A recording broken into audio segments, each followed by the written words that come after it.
Hello guys, ये है HPLC एजिलेंट की। ये एजिलेंट की है 1260 मॉडल, इन्फिनिटिव सेकंड इसका मॉडल है। और इसमें सॉफ्टवेयर होता है सर हमारा ओपन लैब सॉफ्टवेयर होता है सर। ये हमारा सॉफ्टवेयर है इसका, ये ओपन लैब। यहाँ से हम इसको ओपन करते हैं। फ़र्स्ट ऑफ ऑल सबसे पहले हमें मेथड बनाना होता है, मेथड डाउनलोड करना होता है। अगर हमारे पास ऑलरेडी मेथड बना हुआ है तो हम यहाँ से मेथड ओपन करते हैं और देन कोई भी मेथड हम रैंडमली कोई भी मेथड, जैसे हम विटामिन D3 कोलिकल्सिफेरॉल का हम उठाएंगे, यहाँ से इसको ओपन करेंगे और ये वाले ऑप्शन से इसको सेंड टू द इंस्ट्रूमेंट में इसको भेज देंगे। देन हमारा मेथड डाउनलोड हो जाएगा।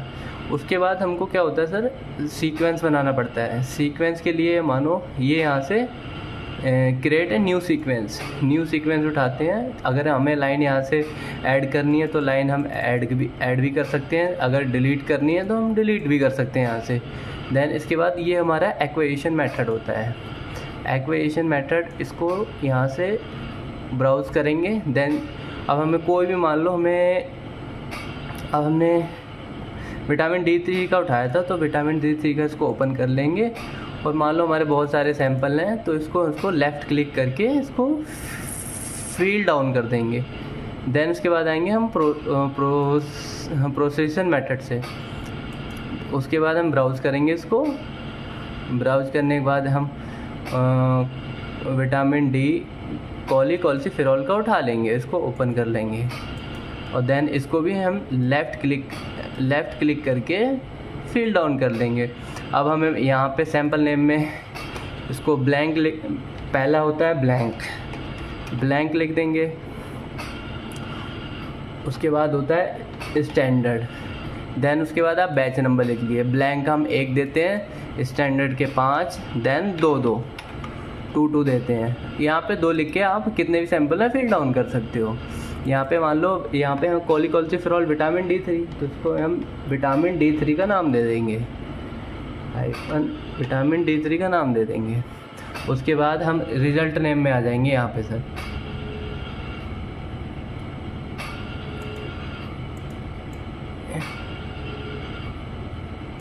यहाँ भी इसका विटामिन D3 का नाम दे देंगे। देन उसके बाद इस सीक्वेंस को इसको यहाँ से कॉपी करके पूरा लिख देते हैं, विटामिन D3 लिख दिया। देन इसको हम यहाँ से इसको Ctrl+C से कॉपी कर लेंगे और यहाँ पे इस वाले ऑप्शन पे सेव करेंगे तो ये आ जाएगा। यहाँ पे Ctrl+V के साथ पेस्ट कर देना है, देन ये सेव कर देना है। सेव होने के बाद यहाँ पे आपका नाम, जो आप नाम देंगे वो आ जाएगा। देन उसके बाद रन कर देना है।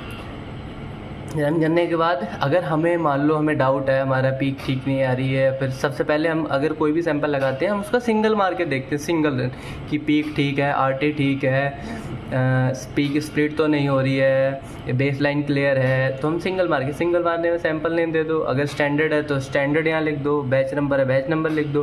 फिर सेम प्रोसीजर यहाँ से एक्वेशन मेथड उठा लेंगे, ऐसे यहाँ से ओपन करके। उसके बाद हम यहाँ से प्रोसेस मेथड उठा लेंगे ऐसे ही। देन उसके बाद रिजल्ट नेम में यहाँ जो भी आप चला रहे हो विटामिन D3 लिख लेना। जैसे अब यहाँ पे P2C2 है।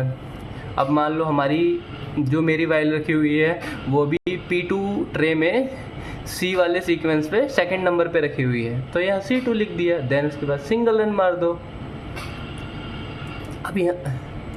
अभी हमारा फॉलिक एसिड चल रहा है, फॉलिक एसिड के सैंपल चल रहे हैं अभी हमारे।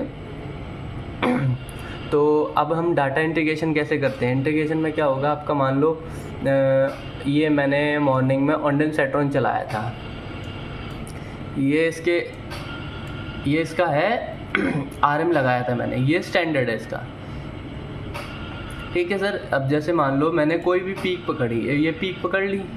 अब एक पीक पकड़ने के बाद मैंने यहाँ से क्या किया, copy the manual integration correction to the link processing method, इसको यहाँ से क्लिक किया।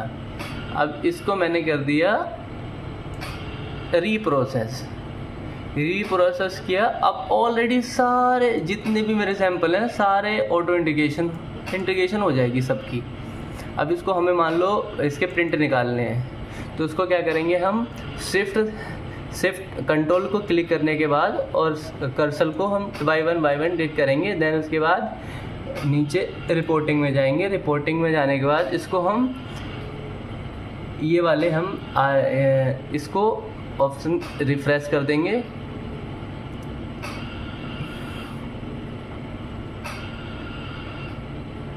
रिफ्रेश करने के बाद ये प्रिंट का ऑप्शन है, इसको सेव करके यस करके प्रिंट दे देंगे। तो इसका ये डेमोन्स्ट्रेशन होता है।